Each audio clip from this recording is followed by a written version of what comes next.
Welcome back, everybody. Oh. Speaking of traveling, welcome back. Whether it's a new city you're traveling to or your own hometown, believe me, there's so many underrated spots around the country for family fun that you don't know about. And one man is on a mission to showcase the best destinations. Friends, give it up for Nate from Fun Across America. Okay. I want to really quickly start with what we talked about in the commercial break. Good luck. Nate's a huge Timberwolves fan. Huge so I just want to fan. say, that's right, yes. Putting good vibes out there, my friends. We need all the good vibes we can get. Absolutely. Yep. Okay, one of our new Jason Show cities, Austin, Texas. Let's start there. Correct me if I'm wrong. We have 3 spots in Austin? 3 spots in Austin. Yeah, we went to a total of like 12 or 15 places when we were there in October of last year. So some of them haven't even made their way to YouTube yet. I love it. These are some of our favorites. First up, the Electric Shuffle. Let's take a look at this. Talk to me, Nate. Yeah, so Electric Shuffle, it came over from Europe, I believe, kind of playing on what we're seeing a trend here, which is people want a fun place to go, have a drink, hang out, have a good time, and just do something fun but fairly casually that you don't need to be an expert in. And so this is tabletop shuffleboard. But if you've ever played it, maybe in somebody's basement or at a bar, it can kind of be, it is what it is. This is actually keeping track for you, and there's a bunch of mini games where it knows where all of the different stones or whatever they're called are on the board. So you can very easily walk up, have a good time, and anybody can play regardless of if you've played it before. I like that because I do get intimidated by some of those bar games. I'm like, I'm not going to play because I don't want to look like an idiot in front of these frat bros over there. Yeah. Just being very honest. Yeah. Yep. That's totally fair. Holy Moly. Holy Moly was another fun one, and I think you'd love this place. It's kind of art museum meets mini golf. They're constantly changing up these different places. We were there over Halloween, so you might see some of the I never would have guessed, Nate. Yeah. It's kind of fun when we post it later in the season. It's like, why are there skeletons there? But yeah, no, this place is awesome.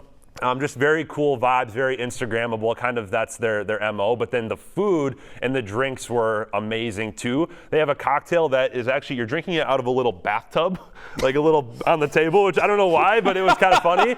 And then they've got, burgers and stuff that come on a little trophy thing that says best buns and other fun stuff on there. So you and I have mentioned this over the years, and let me see if it's holding up.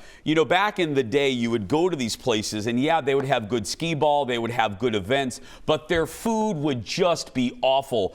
These places are raising the game now with food because the consumer demands it. It is. People are looking for something to do, but they also need to eat. Everybody has to eat relatively 2 to 3 times a day, and if they are going to do something around that time frame, they are going to want to do something that they can eat alongside. And if they don't, they're probably going to be somewhere for 15, 20, 30 minutes and then go eat somewhere else. So you kind of have to do both. The Museum of Ice Cream. Talk to me. This is another one that I think you would have a blast at. This one, they have a few different locations across the country as well as internationally. This is the whole experience. They say that the average trip through is about an hour and a half.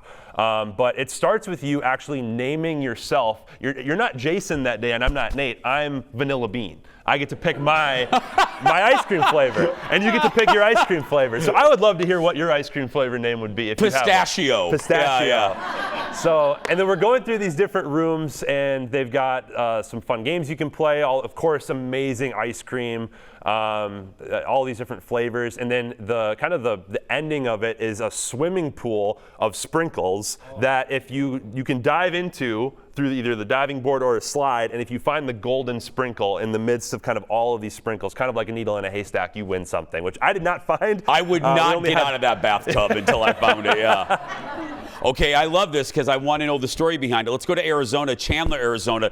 Talk to me about this island. Yes, Makudu's Island. Makudu's Island. Yes. So there's a Disney connection. There's a Disney connection, which is why I thought we should talk about it. So back in the 90s, when Chuck E. Cheese was kind of in its heyday and really excelling in that space, Disney wanted to play in the kind of the smaller entertainment center space. They have obviously Disneyland and Disney World, and so they opened, I think it was 7 of these Disney quests across the country. that people could bring their kids, and the build out is beautiful and gorgeous. And because they were doing some other things, it ended up not working out for them.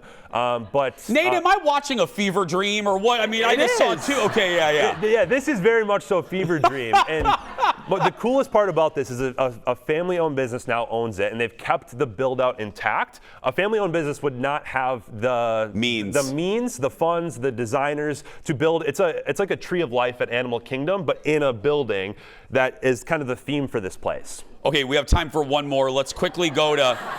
Oh my! I didn't fit on that ride, but I did it.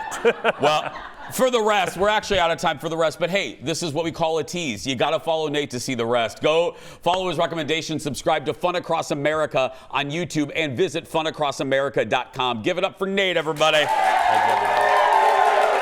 Speaking of Disney, some stories when we return. Back after this. Thank you, my friend. Thank you. Good to see you. I have been to those Disney quests. At Disney Springs had one.